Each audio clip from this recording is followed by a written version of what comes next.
Hello students, AP పాల్సెట్ 2025కి సంబంధించి counselling అనేది ఎందుకు డిలే అవుతుంది? సో ఎందుకు లేట్ చేస్తున్నారు? సో కౌన్సిలింగ్ అనేది ఎప్పుడు ఉంటుంది? సో ఫుల్ డీటెయిల్స్ కూడా ఈ వీడియోలో అయితే ఒకసారి చూద్దాం. ఇకపోతే ఫ్రెండ్స్, వీడియో స్టార్ట్ చేసే ముందు మీరు ఇంకా మన ఛానల్ సబ్స్క్రైబ్ చేసుకోకుంటే సబ్స్క్రైబ్ చేసుకోండి. ఇకపోతే చాలామంది స్టూడెంట్స్ అయితే కింద కామెంట్స్ అయితే చేశారు, లాస్ట్ వీడియోస్లో ఏ కాలేజ్ జాయిన్ అవ్వాలనుకుంటున్నారు అని అడిగింటే.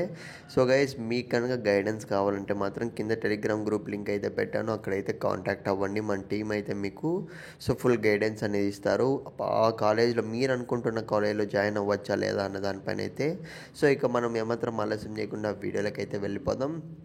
ముందుగా ఎందుకు డిలే అవుతోంది, సో ఎందుకు లేట్ చేస్తున్నారు కౌన్సిలింగ్ అన్న విషయానికి వస్తే, సో మనకైతే కొన్ని కాలేజెస్ నుంచి చూసుకున్నట్లయితే సో సీట్ల సర్దుబాటు అనేది జరుగుతుందన్నమాట. సో సీట్స్ అనేటివి కొన్ని కాలేజెస్లో ఇంక్రీజ్ చేస్తున్నారు, కొన్ని కాలేజెస్లో అయితే తగ్గిస్తున్నారనమాట. సో మనకు పోస్టులు అనేటివి, సో కాబట్టి సో ఆ కాలేజెస్ నుంచి మనకు పర్మిషన్స్ అనేటివి రావాల్సి ఉంది.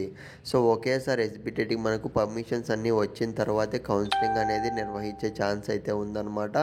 సో కాబట్టి మనకు సో కౌన్సిలింగ్ అనేది డిలే అవుతూనే వస్తుంది. ఇకపోతే సో లాస్ట్ మంత్ లాస్ట్ వీక్లోనే కౌన్సిలింగ్ అనేది స్టార్ట్ కావాల్సింది, కానీ డిలే అయితే అయింది. ఇకపోతే ఎప్పుడు ఉండొచ్చు అన్న విషయానికి వస్తే, సో ఎస్బిటెట్ని అయితే కాంటాక్ట్ కావడం అయితే జరిగిందనమాట. వాళ్ళు ఏమంటున్నా అంటే, సో నెక్స్ట్ వీక్ స్టార్టింగ్ నుంచి అయితే కౌన్సిలింగ్ నిర్వహించే ఛాన్స్ ఉందన్నారు.